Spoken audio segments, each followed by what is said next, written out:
moving. He's excited about moving out, graduating. Oh, good. Yeah, I know he is. That's wonderful. How are you excited about that?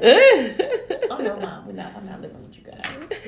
No. Hey, Happy New Year. Same to you, right? I'm good.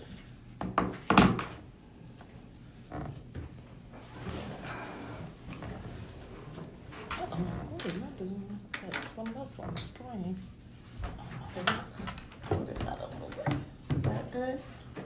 There we go. Alrighty, there we go. Did you get the topic? Oh, yep. Yep, I got it. So I can highlight some stuff really quick. Which one is mine? The one I just took from you. This one right in front of me?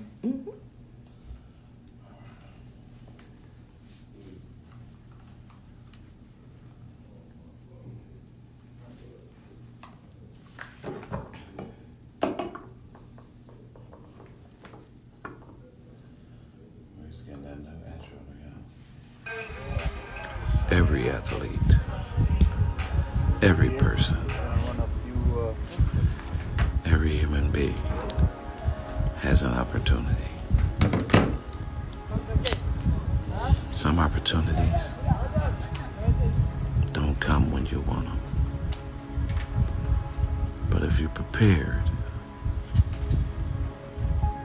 good opportunities can happen.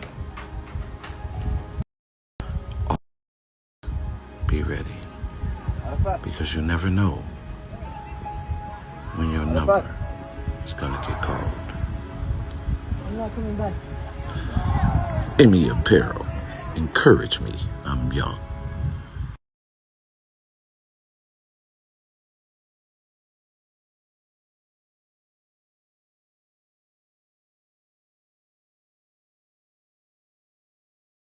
Calvin T. Mann, leading Emmy, served over 20,000 youth through speaking, coaching, and mentoring. He has inspired us for years. Welcome to EMIYTV Podcast with your host, Calvin T. Mann, the Encourager. Good afternoon. Do you hear the roar? Yes. Do you hear the roar? Detroit has an NFC champion. An actual NFC first-time seat NFC champion. And I got to give it up to them boys. They balled out. Yes. They balled out. Everybody, you know, of course, I couldn't get on. This was going to be the first time I actually betted. I never betted. This was going to be the first time I actually betted, and the FanDuel app wouldn't let me on. Because God was saying, sit back. Because I had them winning by 10. Remember, I said at the table yesterday, Dave, the Lions going to win by 10. And they won by more than 10. Yes. Right? And so, how exciting for the city, the people. Welcome to the new year. This is the first episode of 2025 of Put Your Family First. Right now the people are buzzing outside with the cold weather and the whole nine. But we're going to get into a conversation today to continue our conversation around marriage. And in the future, we're going to shock you with some guests, some notables and people that you least expect. But more importantly, Happy New Year to each and every one of you all out there. Miss Heather, how are you? I'm awesome. I am awesome in this 2025. Awesome. Brother Dave? Oh, doing great. Doing great. Okay. Yeah. So we're gonna get into this topic today. The topic today is soul listening, the defensiveness of men. Right? Of course, the men are gonna say, "What about The unapologetic woman? That's a conversation for next week. So listening part 2 would be next week. We'll talk about the women. But today, it's important to start off with this conversation. Well, men are first, so we can handle that. Can we? Yeah, we just got to be able to... Can we handle that? Can you handle the reciprocation when it's time to say... The antagonism of women. Yes. Yeah. Can we say that, right? And so, what I want to do is, Heather, start out with, your hello, because we're not gonna, we only got an hour. Somehow, we're going to figure out how to get a little more time or something. But go ahead. So this conversation actually came out of a movie clip, and kind of prompted some discussion. So it came out of understanding that what your partner needs. And so what we tend to do is expect that our partner needs the same thing that we need, and we act accordingly. And I think this whole conversation around the defensiveness of men will help us kind of look at that perspective a little bit differently, look at how we engage with one another and what each other needs in a conversation to feel safe, to feel comfortable, to feel connected. And remember that we are working toward forever. That means we're working toward family. That means there is work to be done. There is not just an arrival and you don't have anything else to do. There's a constant state of growth and a constant state of prayer. It's a constant state of being the best version of yourself. And if you're not doing that work, you can expect that your marriage is going to continue to work, because they're going to be, they're going to be the highs and the lows. But if you don't have anything to start bridging those highs and lows over time, it makes it more difficult. And so that's spoken from a woman of third marriage. So, well, Dave, you want to add before we like to introduce your new year and all of that? Yeah, communication is very difficult in relationships. So, and truly when you have opposites, so it requires a little bit of time and patience with one another. But we'll expand on that later. Well, to be clear, like I think a lot of men will agree that we don't always want to be having a conversation about relationships. Men don't want to have that conversation, so that's going into this defensiveness. We want to get to a place where everything is just flowing, right? We don't like to be always having to have the conversation around relationship, and we just don't. Because men have other things, hunting, capturing, gathering, processing. We have other things on our mind.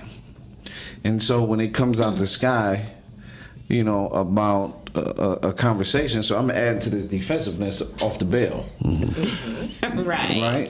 So when it comes to the conversation, men, we just don't want to be seen as always working at the relationship. At some point, we want the relationship to be flowing and growing, just like plants in the field, or tilling the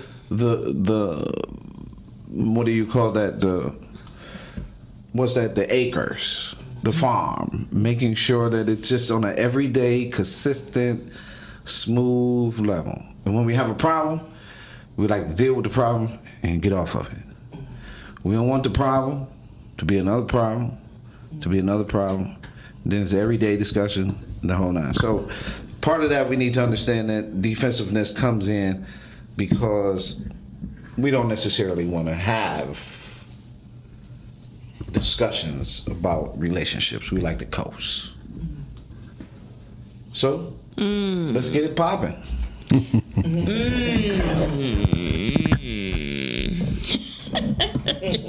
That's the creak of my rocking chair. Yeah. So you know. Yeah, let's get it popping. All right, so our conversation today is also coming from Psychology Today, And it's an article that talks about why men can get defensive and controlling in arguments. And so I want to just talk about a couple of the first couple of bullet points and then kind of get into some discussion from there. So what it says is that many couples repeat the same unsatisfying pattern in their arguments. What we often fail to understand is how uncomfortable some men are with women's strong feelings. It's that discomfort that leads some men to withdraw emotionally from arguments. It says there is a pattern in arguments that is familiar to many heterosexual couples. The woman most often is the one to initiate an argument, bringing up something that she is unhappy with. So what I want to do is kind of frame that because we're not creating an argument. We are bringing up a topic or something that is that we want to air. It's not that it's starting out to become an argument. That's not our intention. Our intention is to have a discussion to help through a healing process or help through understanding. I think one of the major insights that I have about myself is understanding that I'm actually seeking understanding. I'm not seeking blame. I'm not seeking to make my mate or my partner feel bad. I'm really seeking understanding, and I'm also seeking to be understood. Well, that's fine. not always understood. It comes across as why you always gotta have something to say, or it comes around as why aren't you satisfied with what you have? I mean, it kind of gives you that, and I'm looking at how do we fix problems before they become issues, and so I'm that's a part of my process, especially having been married 3 times and divorced twice. So you look at the circumstances from your previous relationships and you try to make sure to not avoid them, but make sure that whatever the root of that thing is not festering and is not taking root in your new relationship. So you're kind of looking, I'm speaking for myself, or I'm bringing things to make sure. I don't want to blanket this on all women. I'm saying this is my process. And so how the article spoke to initiating an argument, I'm initiating a conversation. I'm initiating a process to be understood and to understand. That I want to be on the same page. Okay. And that's how, it can be seen, Dave. That's how it can be seen. I think I think Dr. Heather's proposal makes sense. You're seeking to gain understanding because you're relating with someone you believe that should be striving to understand you. But as you were talking, I think one of the major clutch that comes into play is when people present whatever it is they're trying to be understood about, maybe the deliverance, the terms you use, the way you present it, diverts from your initial main focus, which is to be understood. There's another side to that too. Also, in communication, it's about the deliverer and the receiver. And sometimes the receiver also has to be open-minded enough to try to understand what the person is saying. Mm-hmm. But if you come into the moment of communication, or discussion, I should say, you come in with a defensive mindset on either part. Because if he don't hear what I'm saying, you're going to get defensive, and vice versa, then no one's going to get anywhere. So it moves from the discussion to an argument. It don't even go into a debate. It just goes straight to an argument. Right. Well, okay. I'm with that too, right? But in the middle of what you're saying is one. We should always use our experience to better ourselves. Mm-hmm. Not necessarily bring in all of the things, but the good experience from your previous relationships bring into your relationship. So there's nothing wrong with that, right? Bringing the good, that's just an asset, so to speak. Well, I mean, right. Just because it was good in one relationship doesn't necessarily mean that that same good is good in the next relationship. No, I'm not saying, right? But that's what you're bringing that is good into a relationship, right? The intention. Let's say the intention of it is good. The intention. Okay, right. Right? So now you have the intention. Okay, but what getting an understanding, awesome, important. Right? But we don't want to be getting the understanding. This is where men have the issue. This is where men or Calvin? Men, Calvin, and I can speak for thousands and millions of men when I say this. Oh, yeah, careful. I can stand on this, right? Careful. Tread lightly. Men, once we get an understanding, we don't want to keep getting and getting and getting an understanding.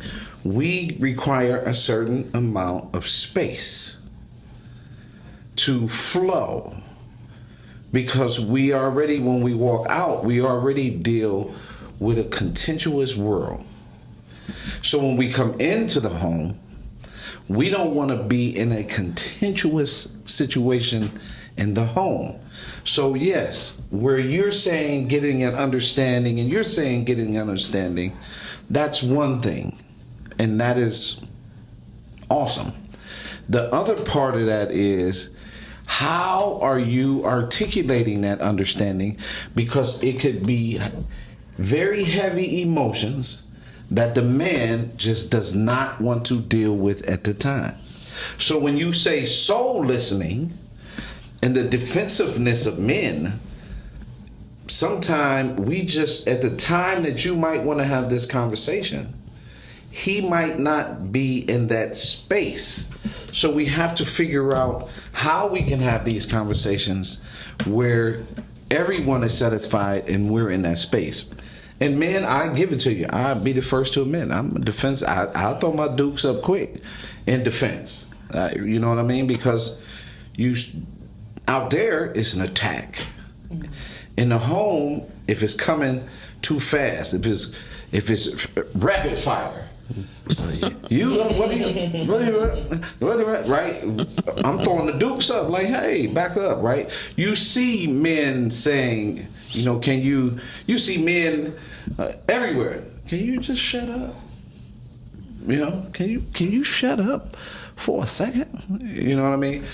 That's because it's coming in too fast. So I'm giving you part of your defensiveness. But I'm saying, getting an understanding with men, we like to get the understanding and then flow.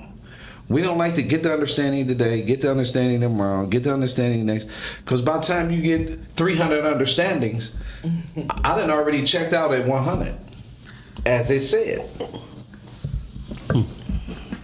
Dave, you have anything you want to add there before I go to the next point? Yeah, I was actually trying to think of, as Calvin was saying what he was saying, I was trying to think, really give an example of that, because we're kind of talking around it.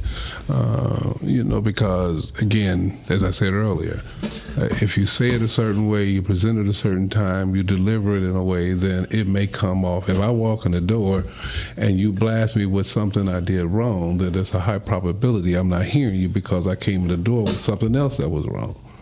So, yeah, and I remember when I bought my first home, and the wife said when her husband would come home, he would come in the door, rah, rah, rah, rah, rah. Now, she'd been at home all day, so she knows she ain't done nothing to him. And she said she would give him time to take a pause for the calls. And as he took the pause for the calls, he smoked, she didn't, so he'd go outside and smoke, and he'd come back, and he'd be rambling, and she just listened. And then at some point, when he calmed down from whatever it is that's bothering him, then she would have her discussion. So in that, they were married a long time. She said they hadn't had an argument in 40 years because she developed the art of understanding timing, deliverance, and what words you use. So I'm going to say this without being disrespectful to Calvin. Now, if you tell me to shut up, you already got me in defense.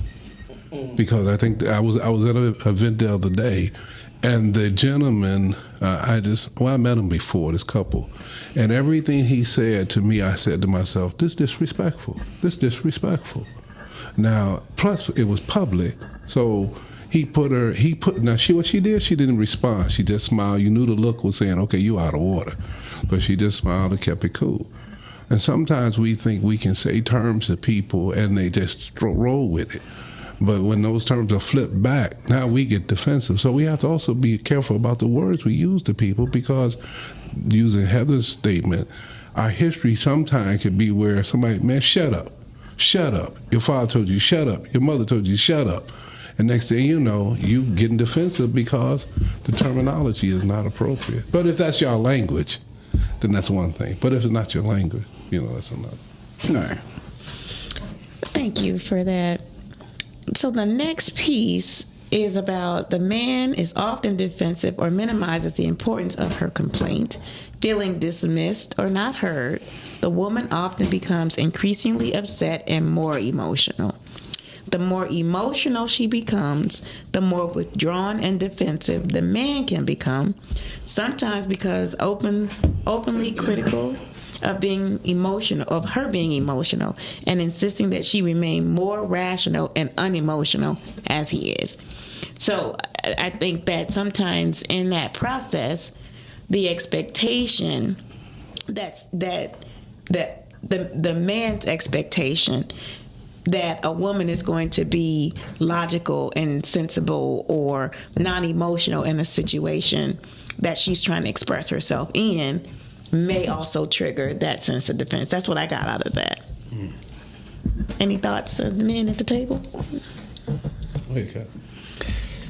I really don't prescribe to that, right? And when you say that, and you sort of like, for me, and this is just a perspective for me, I just think that one of the things that I think is important is, as I was sharing with you earlier, even in this context, I think the makeup of the people to be able to come to an understanding is key and essential Absolutely. to the success of what you're talking about, right? I think that's key, because a lot of times I can tell you how I feel and I care and show you a certain way, right? And I can present it a certain way, and so can you.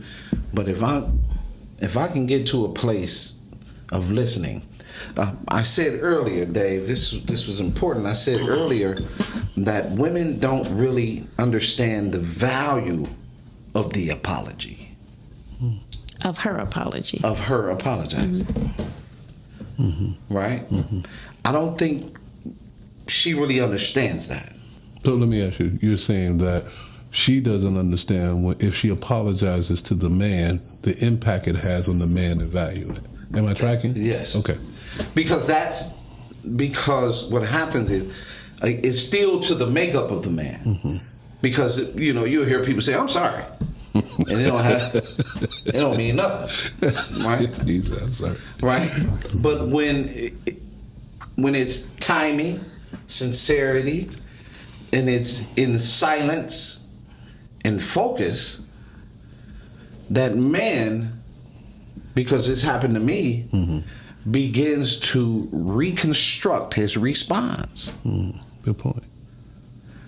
We start reconstructing our response to the person that we say we love. Because we have gotten the understanding that we can be harmful to each other through words and all these things. So for me, when an apology comes to me in a sincere timing, all of that, I find that the response from me is to reconstruct what I'm about to say, where it doesn't have the tone. Well, if you're immature, might be immaturity, might be overly emotional, right? You started out impactful, wrong, you up here, but because you are in defense, but then when you hear, you know what, I'm sorry, I was wrong about, and I'll fix that, right? instantly. If you're any kind of decent man, There you go. you then will reconstruct your response to the person that you say you I love. concur. I think that the power of an apology says that now, again, I know we're talking about men, but I don't see this as a gender thing. I think both parties like to receive a sincere apology. Sincere apology. I agree. Because at some point, it says that your views, your ideals, your emotions, however you want to tailor your adjective, is valuable to me. And again, when I look at a husband and wife, to me they've said, we're going to do this for a lifetime. Well, I don't want a lifetime of misery. I don't want to be around a person that I can't, hear an apology because they dead wrong. I mean, it ain't debatable, no way, no how. It's not something that is just flat out, well, that's the term I hear say, I'm just doing me. Well, then you're telling me you don't care nothing about me in that way. But if you apologize, because that says you went back, thought about it, put it in perspective, entertained my way of seeing it, and now you're willing to be open enough to say, I missed this one. That doesn't mean that I'm throwing the baby out the bathwater. Just, I missed this one. And now to concur with your thing about picking up the flow, because isn't our objective, if we look at water, when a storm comes, the waves rise, right? Right. But when peace is brought about on that storm, we back in that flow, right? So you're going to have your storms, but ain't nobody trying to live with these waves every day because you get knocked all over the place. So we need to know how to keep working towards that smooth sailing that you're talking about. Yes. So to me, the storms are the differences and how we work through those differences. So one of the things that we uncover as we get deeper and more comfortable in relationships is how we say what we say. So sometimes the apology needs to be on more than one level. So you might be apologizing because what you said, cussing me out because I don't use the language, is offensive to me. So if you're apologizing for being that, you misunderstood my intention, that's one thing. I heard you cuss. But you have heard me cuss, but I don't use that language. I know you don't, man. Yeah, right. Hey, what you talking about, Luke?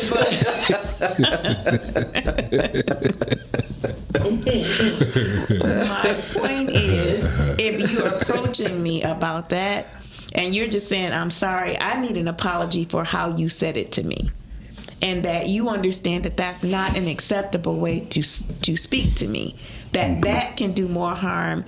And although I know we are talking about the defensiveness of men, I don't want to go too far, but we have to be mindful about our tone. We have to be mindful about the words that we're saying. So this is a multi-layered investment when we talk about how we are resolving those storms. It's not just that it's storming, it's that in spite of the storm or inside of the storm, now I'm soaking wet, now I'm weighed down, now it's all of the other things that go along with it. And so when we talk about getting an understanding, we have to be clear about not about what we're really apologizing for and where in that storm have we hurt the person, because that's what we need to make sure we don't keep repeating. And I think part of the defensiveness is that when men and women get into these heated arguments, sometimes it's how we say, well, it's our tone. Like I know Calvin gets upset about me raising my tone.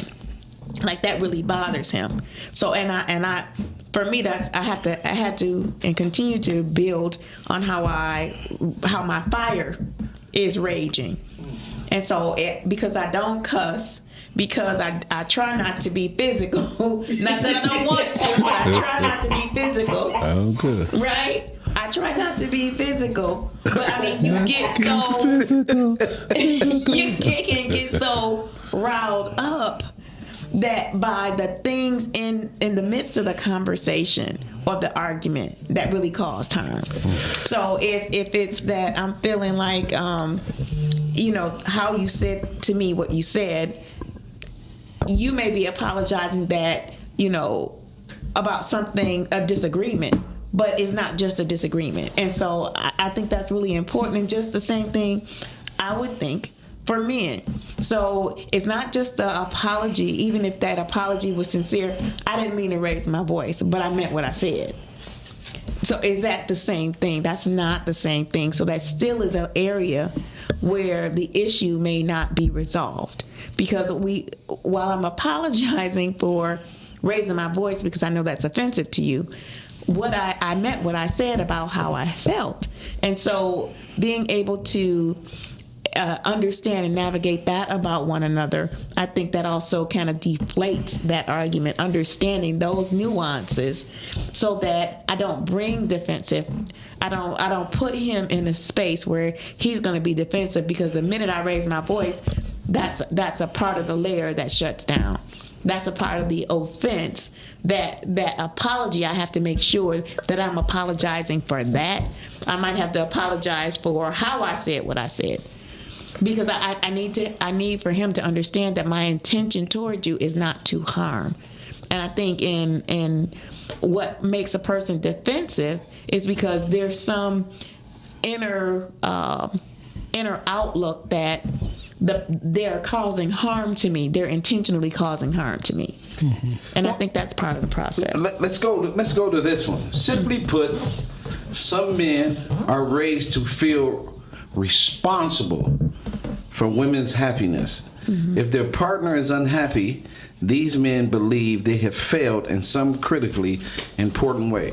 So my point being, if we always got a storm or a correction or something to fix, mm-hmm. it then becomes, damn.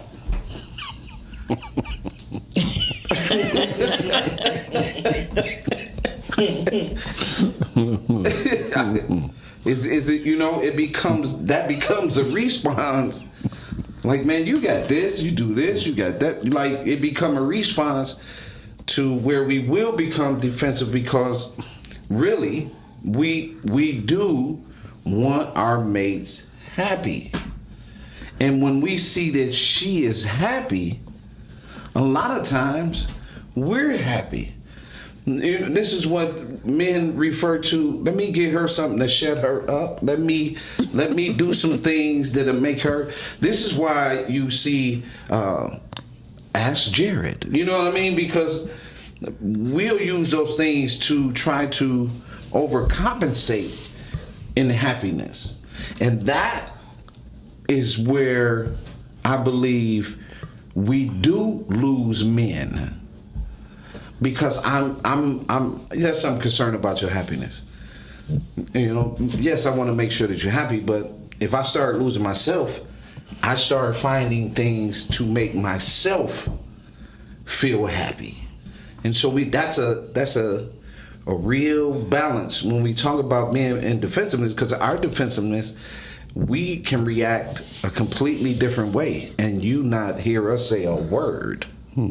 You can shut down. That's what you not necessarily shut down. That's not what you mean? No, you can dabble in the streets. You can pick up an addiction. You will start finding things that don't even have to talk to you about, because I'm always having to talk to you about or being defensive about your happiness. See, it's easy for someone, and you see it all the time, it's easy for someone to say, you know what, Monique, you don't make me happy. I'm checking out. This thing is over. That's like a layup in the layup line, in the warm-up for a basketball game. That's a layup. You know what I mean? You know what? You don't make me happy. Well, that's a serious indictment to tell someone else that they're solely responsible for your happiness. But you are not responsible for your happiness. And that's how we can lose men. That's just that one. There's another one. Men are generally less emotionally fluent than the female partners because our culture stereotypically considers the world of emotions to be feminine territory. So I really can't say that I have these emotions. Because what did we read earlier? the girl starts developing her emotions at 4 months, and the boy starts developing and losing his emotions at the same time.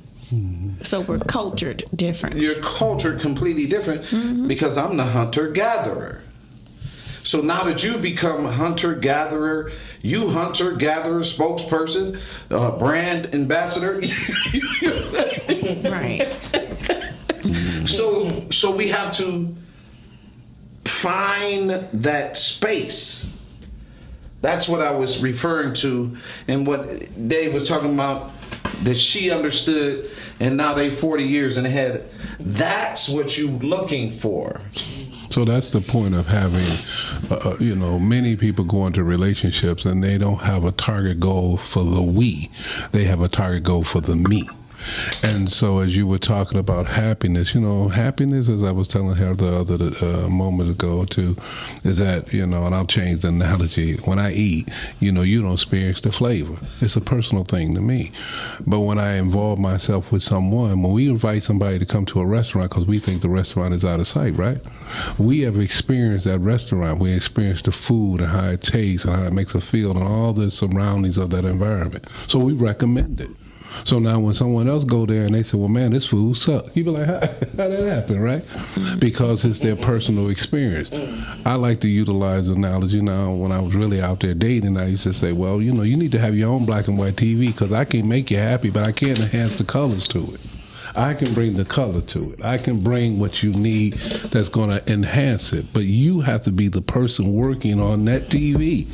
If you don't have your own picture of what happiness look like, why are you asking me to do something? I can't make that flavor taste good to you. I can't bring that color to be blue or green. You have to understand that's your view of it. Because some people colorblind.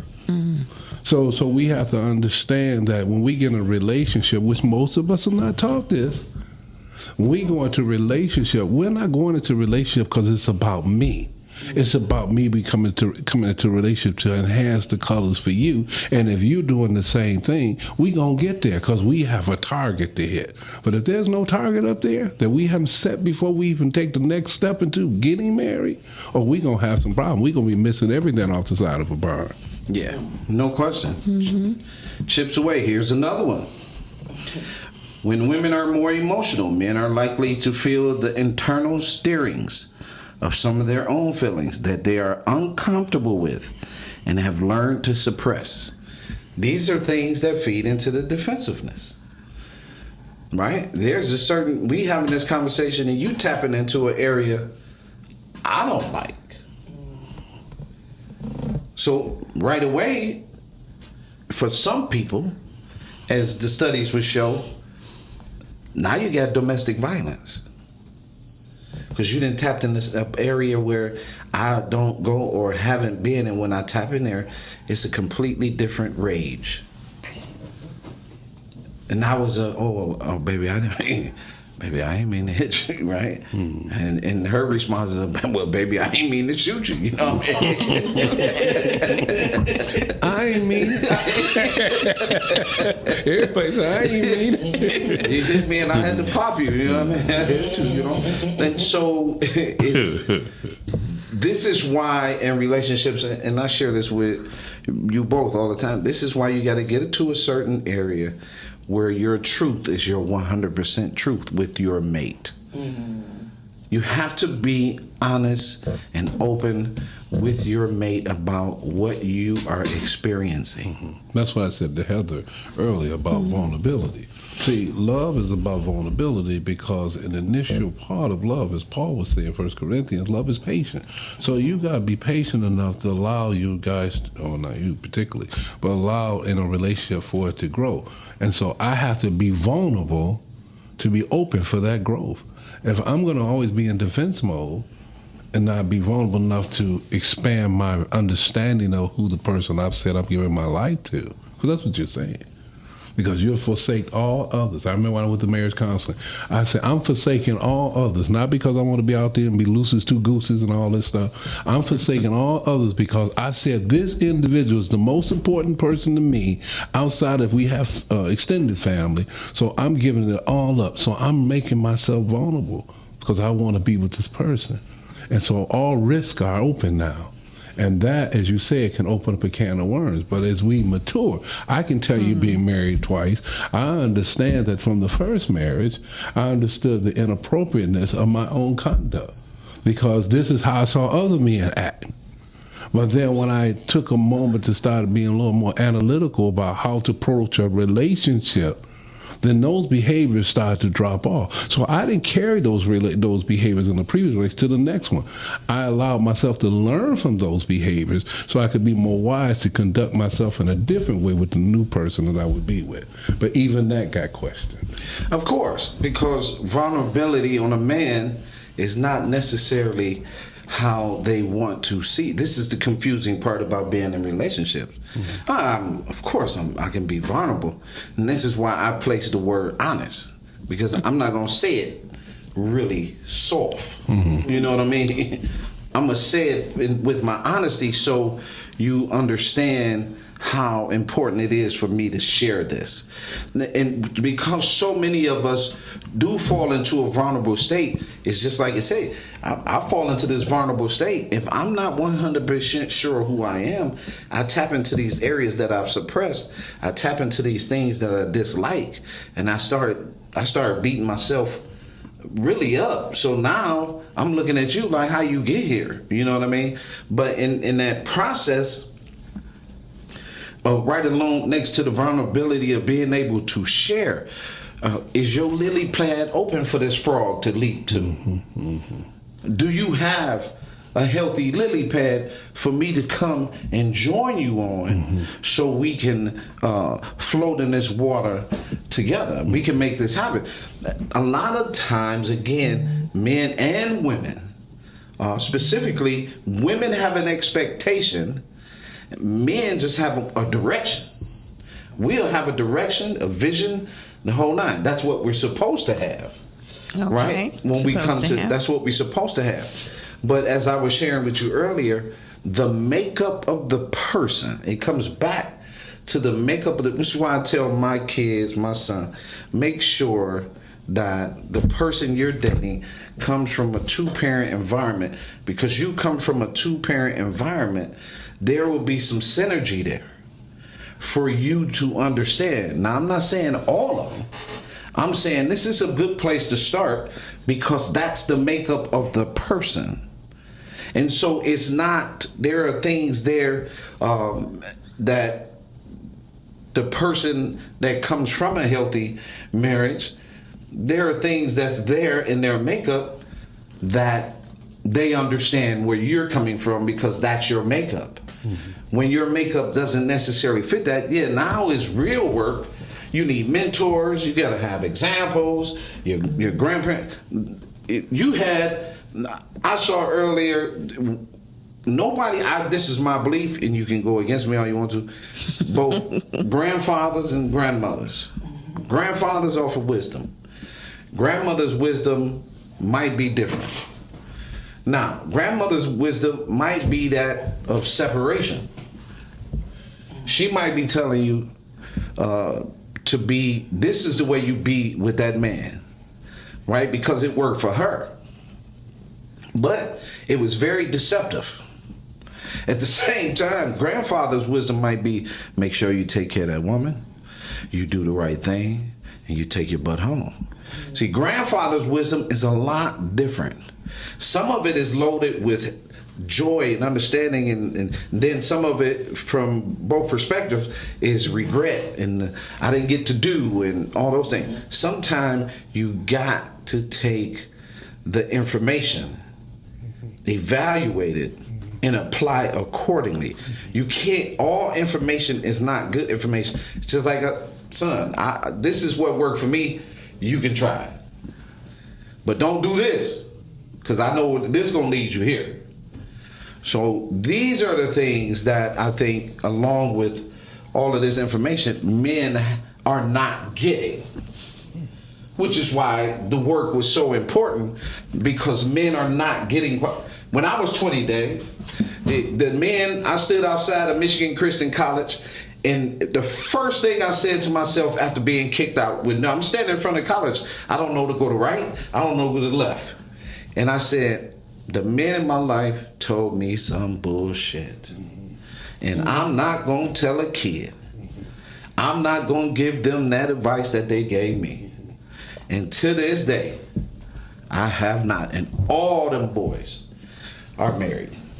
So I find that to be important. And that's a good point, that having someone to guide you, redirect you, support you is essential. And as you said the same thing, that's why when in the military, when I would talk to the men, 89% of them, give or take a few, would say, I hate my father. And they hate their father. And I would go and say, well, let me start off with this, is that you shouldn't hate your father. And here's the reason why. He could not give you what he didn't have. Most people, if they have something that is good, they're going to give you good. And if they didn't have that good because of the lack of knowledge that they had and the misinformation that they received, whether you got it directly or indirectly or subliminally, either way, there's a message that if it wasn't supported with the right things, for lack of other term, then obviously that's what they're going to pass on to you. And you're going to emulate that till you figure out something different. So we now who have hindsight can give the young people foresight, as I like to say yesterday. As I say yesterday, I want to save you 20 years of unnecessary, because I went down some roads that was just unnecessary. Yeah. They might have been conducive to me because it makes me who I am now. But you go down that same road, ain't coming back. It's bad news. It's bad news. You don't even have the foundational strength and fortitude to go through that. Yeah. I mean, we can simply say, you look at young people today, they say they can't find people. I got a guy that said he got 400 jobs and he can't find nobody fill them. Well, that's because, again, what we were taught in some positive ways help us to be who we are today. But this generation, which is our generation, which is our fault, they don't have that same kind of foundation. So they're going to make decisions that are definitely going to be poor and produce a low level of probability of success for them because they don't have the working tools. Yes. Well, I want to just kind of pose a few questions. The first one is, why? So this is one of the questions that came out of this. Here she go. Here we go. Now we going down that river.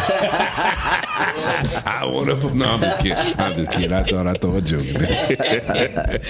So it says, in some cases, why is an openly emotional woman so destabilizing for many men? That's for our males here. Why is an openly emotional woman so destabilizing for many men?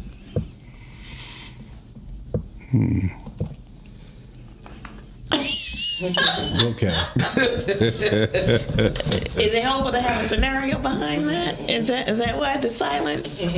Well, go ahead, Kev. I don't know if it's destabilizing. Right. I would say Disturbing? it could be, right? More disturbing than destabilizing? Well, men are protectors, and we also are guiders. And so an openly emotional woman can be dangerous. Mm-hmm. And so if that is the case, it doesn't necessarily fit with a grounded man, right? Because if you're openly emotional and everything is emotional, we gotta see it as healthcare. Here we come, right? We gotta make sure we get you a visit, right? Because openly emotionally, what does that look like for you? Maybe I should ask. Well, that's what I was going to ask Calvin. What do you think an openly emotional woman looks like? That's what I was going to ask you. You give us an example. That's what I was thinking myself. Mm-hmm. What does that mean? What is an emotional what does that mean woman for you? An openly emotional woman is one who is constantly expressing her feelings, expressing them verbally, expressing them physically, expressing her feelings, good, bad, otherwise. Okay. So she openly expresses love and joy. She openly expresses disappointment. She openly expresses fear. She openly expresses those things. So we gonna openly express her as the seeing as healthcare. No.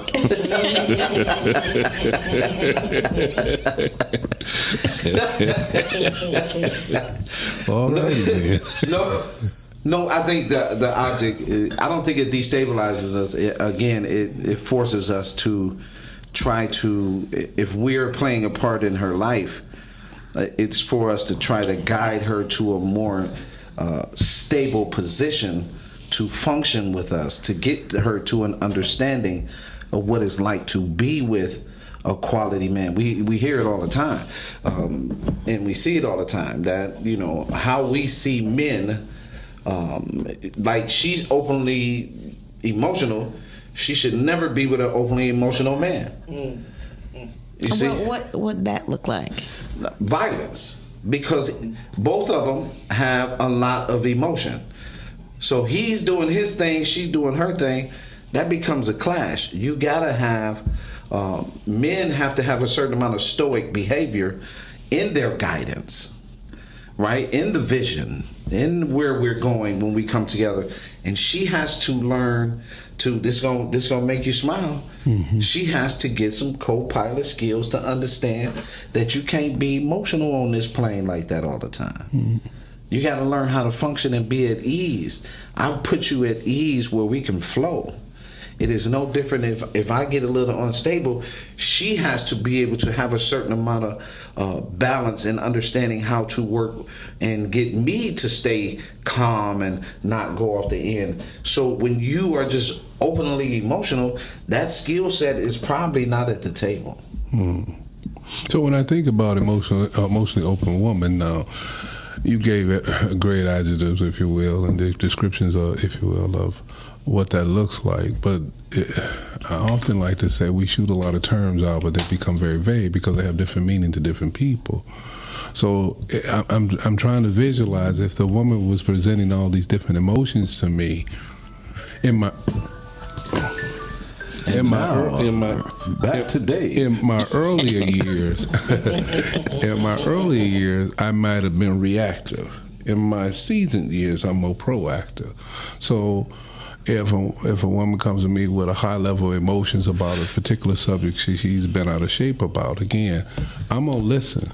Even if she cussing and fussing and going off, I'm gonna listen, because I moved into that cool now.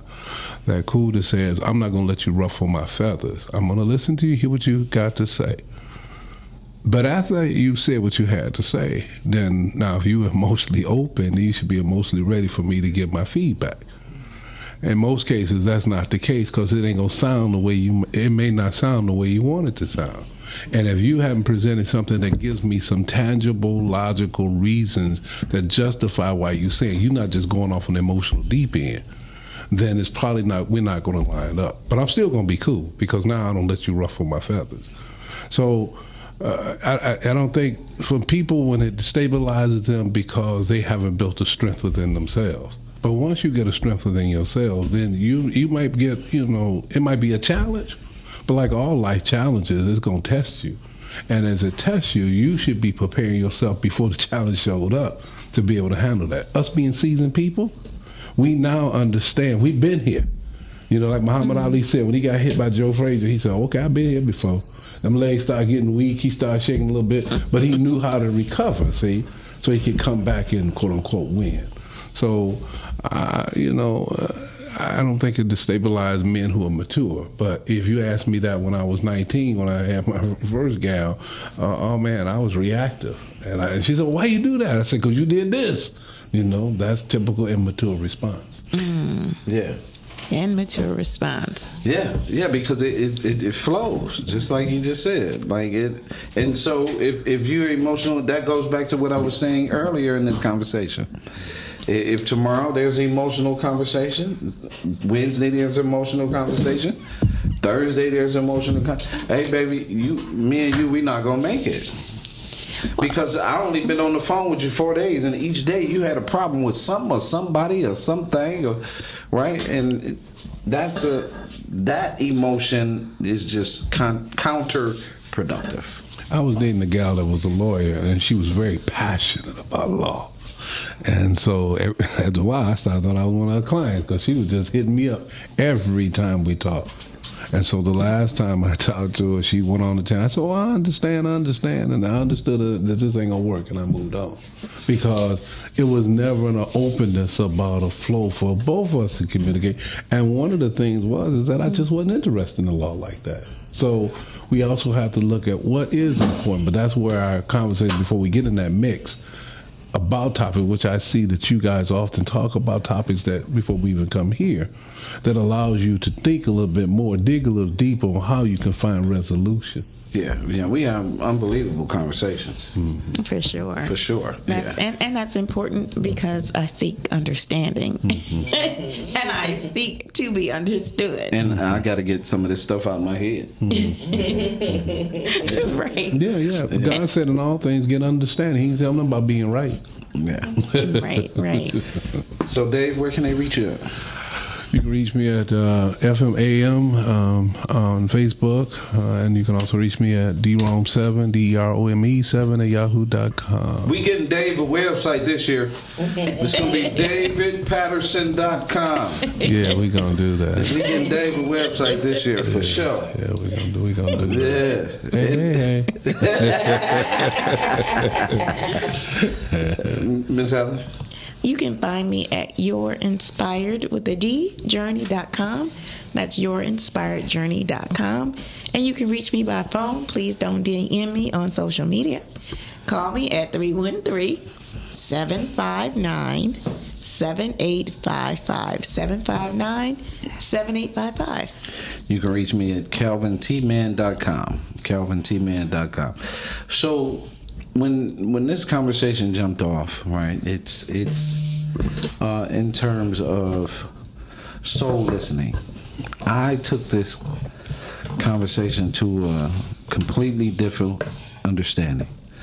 Soul listening, that I was listening so deep that I got to see your soul. Mm-hmm. I got to understand who and what you are.